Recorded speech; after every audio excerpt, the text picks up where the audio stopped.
Les premiers chiffres sont tombés et c'est déjà un phénomène. Absolute Batman et ses 200 000 exemplaires va terrasser le mois d'octobre et faire du bien à tout le marché. Bienvenue sur Radio Comics, votre chaîne de comics préférée sur laquelle nous vous parlons tous les jours de tout ce qui parle de comics, les meilleures sorties, toutes les actualités dans l'actu comics. Et aujourd'hui, nous allons parler des chiffres qui sont tombés et des chiffres qui annoncent déjà le succès de ce qui sera le comics numéro 1 du mois d'octobre 2024, c'est-à-dire Absolute Batman numéro 1. Alors vous le savez, la série était très attendue puisque c'est une sorte de Ultimate Batman auquel nous avons droit, puisque après le succès de Ultimate Spider-Man nouvelle génération qui arrive également en octobre, mais cette fois en France, ça a débuté en janvier aux États-Unis.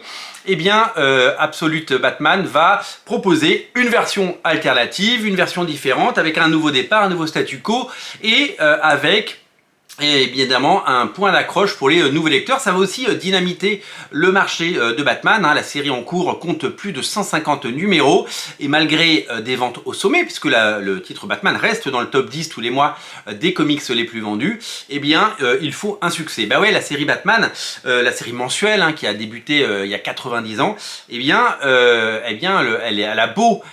a beau être dans le top 10, elle ne vend pas 200 000 exemplaires. Et là, ce nouveau Batman, ce nouvel Absolute Batman, eh bien lui dépasse pour son premier numéro 200 000 exemplaires. Alors, certaines autres sources affirment qu'il s'agirait de 250 000 exemplaires. Il y a notamment un article de Bleeding Cool où, après avoir annoncé 200 000 exemplaires, il annonce 250 000, mais quand on lit l'article de Bleeding Cool, eh bien, il n'y a pas la confirmation ni l'affirmation par quiconque que ces 250 000 exemplaires aient été atteints. Ce qui est sûr, c'est que DC Comics ne communique pas sur ces chiffres, ça c'est une évidence, et que Scott Snyder, le scénariste, affirme que c'est déjà un succès puisque l'éditeur s'attendait à pas moins de 100 000 exemplaires, donc ils ont doublé leurs objectifs. À 5 $ pièce, eh bien ça fait 1 million de dollars injectés dans le marché. Ça va faire du bien aux boutiques, ça va faire du bien aux retailers, aux comic book shops, aux boutiques qui vendent des comics en version originale, et ça va faire du bien à tout le marché puisque il n'y avait pas de titre DC Comics et pas de titre Batman qui atteignait ses sommets. L'objectif est donc atteint, 200 000 exemplaires, même si j'ai lu des commentaires assez sarcastiques et plutôt rigolos qui disent que vu qu'il y a une trentaine de variantes cover en comptant les variantes cover classiques et vous savez les retailers cover, c'est-à-dire ces couvertures qui sont spécialement faites pour Midtown Comics, pour des boutiques aux États-Unis ou en Angleterre, et on en a fait nous des comics comme ça, puisqu'on avait une couverture magnifique de Lady Mechanica à l'époque où je m'occupais d'Original Comics, souvenez-vous, et puis on en avait fait sur DC également. Avec DC, on a eu la chance de faire des choses hyper chouettes.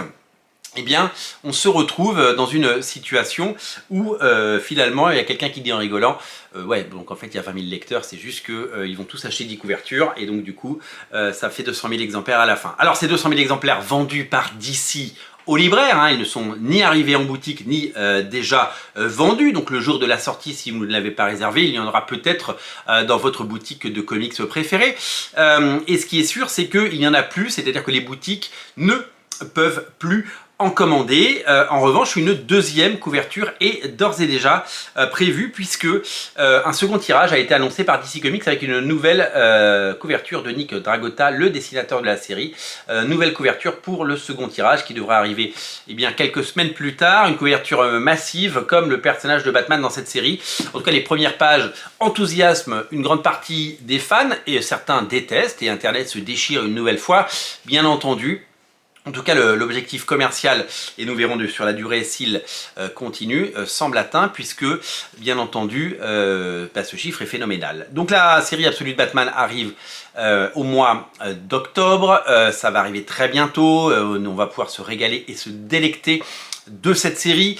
C'est scénarisé par Scott Snyder qui revient sur la série. C'est dessiné par Nick Dragotta dans un style vif, dans un style massif, dans un style hyper dynamique.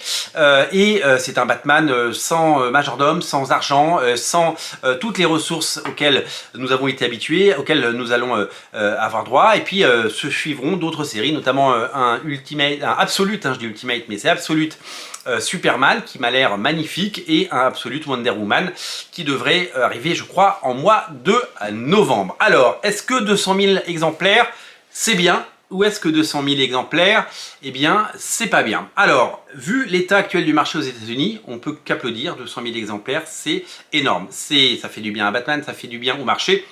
Ça fait du bien aux revendeurs, ça fait du bien à DC Comics, et ça montre le dynamisme et la puissance de Batman. Alors c'est sûr que si on compare à des succès d'autrefois, où certains comics dépassaient le million d'exemplaires, à l'ère spéculative du début des années 90, hein, quand on pense à X-Men 1, quand on pense à Spawn 1, à Youngblood 1, à Brigade numéro 1, à Cyberforce numéro 1, à Wildcats numéro 1, à toutes ces séries qui ont dépassé le million d'exemplaires lors de leur sortie, c'est vrai que 200 000 exemplaires, ça fait pâle figure. C'est vrai que quand on ne peut pas comparer avec les chiffres d'Ultimate Spider-Man numéro 1, puisque nous ne les avons pas. On sait juste qu'il y a eu, je crois, 8 tirages pour le premier numéro, donc on peut espérer que ce sont des centaines de milliers d'exemplaires qui ont également été vendus. Donc 200 000 exemplaires, c'est bien, d'autant qu'on devrait dépasser les 250 000 avec le second tirage, et que ça va se vendre durablement, que dans 6 mois, il y aura un TPB ou un relié, et que ce bouquin, s'il est de qualité et s'il survit, bien entendu, à ses premiers mois, eh bien, pourra devenir culte et être revendu pendant des dizaines d'années par DC Comics, Ultimate Spider-Man est depuis sorti en 2000, et Marvel de son côté et Panini en France continue de vendre à coût de dizaines de milliers d'exemplaires, et bien toutes les éditions, que ce soit en omnibus ou en pocket. Donc on peut prédire un bel avenir, d'autant que dans quelques mois, Urban Comics aura la possibilité de sortir ce titre également, mais que ce sera forcément un succès, pardon, je dis des bêtises. Mais 200 000 exemplaires, c'est un peu timide, parce que Batman, c'est quand même le roi des comics, et Batman, c'est quand même le titre qui doit tirer le marché vers le haut. D'autant qu'on a appris que récemment, il y avait eu d'énormes succès, notamment le premier numéro des Tortues Ninja par Jason Aaron et Joel Jones s'est vendu lui à 300 000 exemplaires.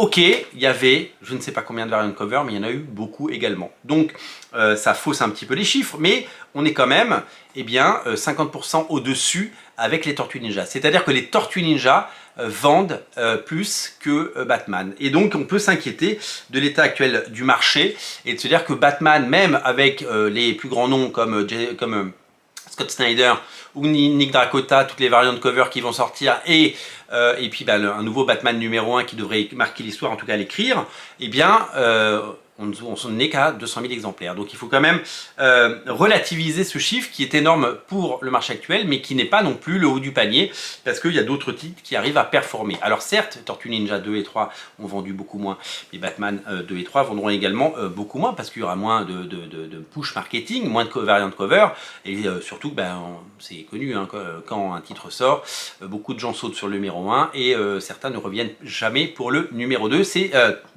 ainsi depuis le début de l'histoire des comics. Donc 200 000 exemplaires, eh bien c'est un succès à confirmer. On lui souhaite de faire comme Ultimate Spider-Man 8 tirages et de dépasser très largement ses objectifs et ce premier palier atteint. En tout cas, c'est un chiffre qui fait du bien au marché, du bien à tout le monde, et on espère qu'il y aura le même engouement pour Absolute Superman le mois prochain et Absolute Wonder Woman dans quelques semaines. Merci de suivre ces émissions, merci d'être nombreux à vous abonner à Radio Comics. Je vous invite à nous rejoindre en vous abonnant et en cliquant. On attend plus que vous. Salut!